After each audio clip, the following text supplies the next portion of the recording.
Hey, salut tout le monde, c'est Maxia. On se retrouve aujourd'hui pour parler de deux animes où le ou la protagoniste utilise un sabre et le feu. J'espère que cette vidéo va vous plaire. Allez, c'est parti. Blue Exorcist. Rin est un garçon qui a été adopté lorsqu'il n'était encore qu'un bébé, par de grands exorcistes. Un jour, Satan apparaît pour lui révéler qu'il est son père et l'emmener dans son monde. Mais il est impossible pour Rin d'oublier tout ce que son père adoptif lui a enseigné jusqu'à aujourd'hui. Confronté à un adversaire invincible qui a détruit le seul homme à l'avoir aimé, le jeune garçon choisit alors de combattre aux côtés des exorcistes, quitte à libérer lorsqu'il dégaine l'épée de son père, la puissance démoniaque qui sommeille en lui. Oui, c'est le résumé d'un site que je vais mettre en description, mais la dernière fois que j'ai voulu écrire un résumé moi-même, je me suis fait peur. Alors qu'est-ce que je peux rajouter en plus ? Si vous voulez rire, ce manga est fait pour vous. Graphiquement, c'est nickel. L'histoire donne envie et contrairement à certains mangas, l'histoire ne se focalise pas sur un personnage mais sur un groupe qui évolue ensemble. Blue Exorcist regorge de mystères, donc on enchaîne les épisodes ou les tomes parce qu'on veut connaître la vérité. J'ai juste trouvé un aspect négatif et un peu chiant.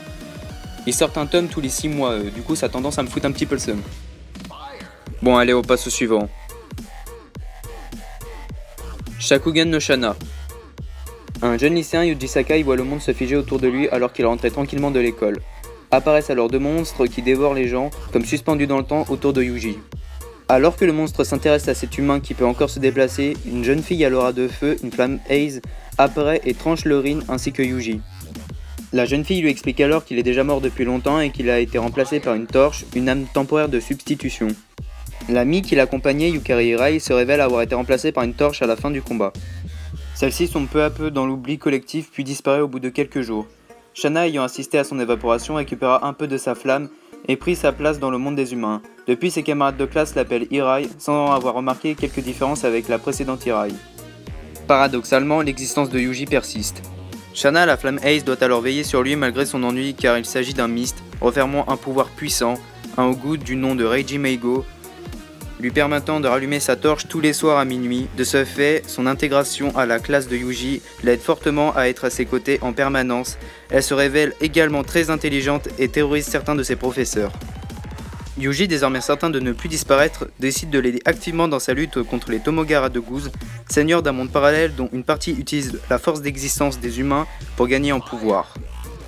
Alors c'est un très bon anime qui comporte 3 saisons, bon après ça part un petit peu en couille mais ça reste mon avis. Franchement, j'adore Shana pour ses cheveux et aussi parce qu'elle m'a fait découvrir le pain melon et je suis tout à fait d'accord avec elle, c'est trop bon. Pour faire des points communs entre ces deux animes, en plus du protagoniste qui utilise un sabre et le feu, dans les deux il y a de très bons openings et endings, il y a de l'action, il y a du surnaturel, un peu de school life et de romance, et enfin une bonne dose de drame et de comédie comme dans la plupart des shonen. Bon, ce sera tout même si on peut rajouter encore beaucoup de choses. Je remercie Kato Kazue d'avoir fait Blue Exorcist et Yashishiro Takahashi d'avoir fait Shakugan no Shana. Donc n'hésitez pas à mettre un pouce bleu et à vous abonner, ce serait génial. Laissez un commentaire si vous avez vu ou lu l'un des deux mangas ou les deux. Et dites-moi si vous aimez ce genre de vidéo. Sinon c'était Maxga, bye.